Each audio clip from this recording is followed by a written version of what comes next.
सबसे पहले मेरी बात लास्ट तक आ रही है, जरा हाथ ऊपर करके बता दें। लास्ट तक मेरी बात आ रही है, धन्यवाद।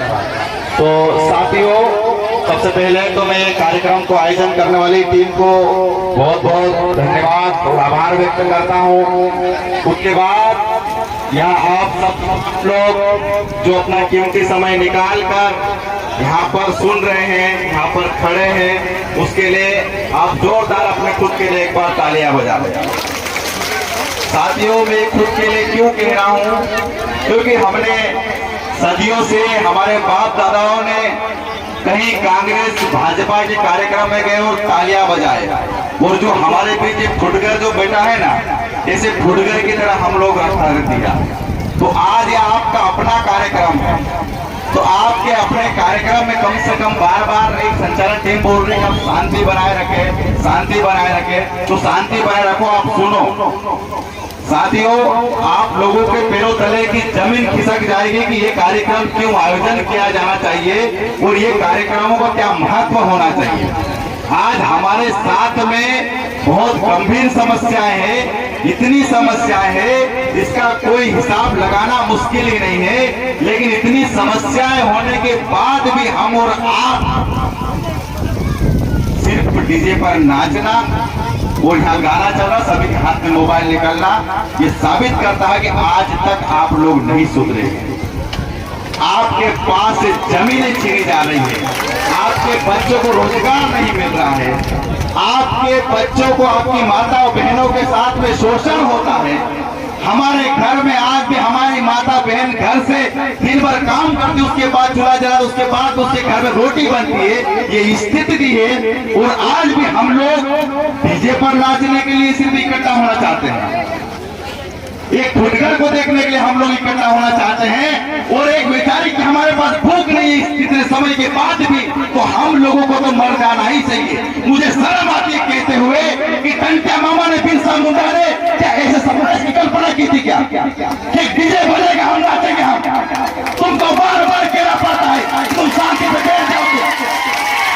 हमारे सिंह भाई आगे आके तुमको बोल के गए कि अगर दूसरे समाज का कार्यक्रम होता तो तुम चुपचाप बैठ जाते। हम बार बार बोलते, कितने लोगों ने साथ पूछूंगा मैं, कितने लोग हाथ ऊपर करके बताए कि फॉरेस्ट कंजर्वेशन एक्ट का नाम कितने लोगों ने सुना है? हाथ ऊपर करके बताओ मेरे को, फॉरेस्ट कंजर्वेशन एक्ट का नाम कितने लोगों ने सुना है? कोई तो हाथ ऊपर करके बताए मेरे को।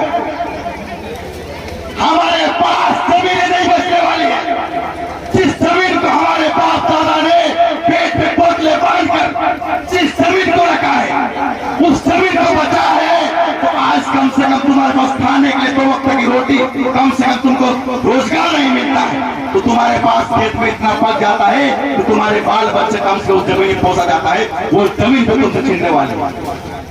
हमारे उपाध्याय भाई ने बताया है, अगर फैक्ट्री रखा हो तो गांव में रखती है, अगर किसी प्रकार का विकास होना है तो वो शहर में होता है। कॉलेज बनती कहाँ पर बनती है?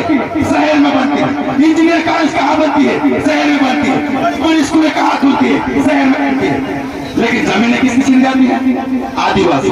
आज तुमको मालूम है कि यहाँ पे जमीन कंपनी खुली है, इस अल्ट्राटेक में सरकार का ऐसा नियम है, CSF का नियम है कि जहाँ पर होगा लाभ का कम से कम 2% खर्च करे।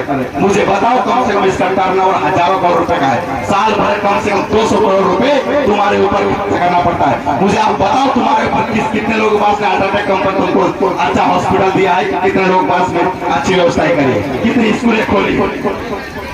अरे बताओ मुझे, तुमसे पूछ रहा हूँ, तुमसे बात करने के लिए आए, भाषण देने के लिए नहीं आया यहाँ पे। कोई नहीं बता सकता है कि हमारे पास अच्छे हॉस्पिटल बना के दिया अल्ट्राटेक ने, अच्छी स्कूल खोल के दिया अल्ट्राटेक ने। कोई व्यक्ति नहीं बता सकता है। क्यों? क्योंकि तुमको तो पता ही नहीं है। हम लोगों ने क्या डिसाइड कर लिया, डीजे बजेगा, हम नाचेंगे, घर जाएंगे, आराम से सो जाएंगे। ये पूछेगा कौन? आज के इस जमाने में भी एक पीआई को देखकर हमारे लोग डर जाते हैं, तो आप ये डरना कब बंद करेंगे? अपने अधिकारों की बात करना कब चालू करेंगे? कब पूछेंगे आप कि हमारी जमीन पे तुम्हारी कंपनी है, ये CSR का 200 करोड़ का होता है, ये कहाँ खर्चा किया है? और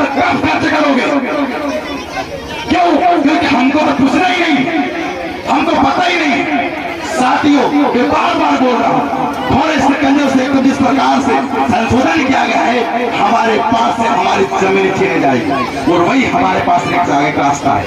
हमारे लोग तो कम से कम उद्योग धंधे में भी नहीं जा सकते हैं, हमारे लोग तो कम से कम ये सिस्टम भी नहीं ला सकते हैं कि कम से कम कोई चाय दुकान से ढंग चला ले। हमारा कितने लोगों के पास दुकान है, कितने लोग जी पाएंगे? हम लोग सिर्फ जिंदा रह सकते हैं, जमीन जंगल यही हमको जिंदा रख सकता है, इसके अलावा कोई रास्ता नहीं है। साथियों, हमने कई लोगों को दिया है जिन्होंने जमीनें अपनी गिरवे रखी, जिन्होंने यहाँ पर तमाम चीजें हमने वो गिरवे रख दिया, कंपनी को दे दिया। आज उनका परिवार, उनका खानदान कहाँ पे चला गया है किसी को नहीं पता है, क्योंकि आदिवासी अपनी जमीन के साथ में ही सुरक्षित रह सकता है। कितने आप नर्मदा बेल्ट यहाँ से भी लगता होगा, कितने लोगों को पैसा मिला और जो परिवार कहाँ है, कैसा क्या ले रहा है, किसी को नहीं पता है।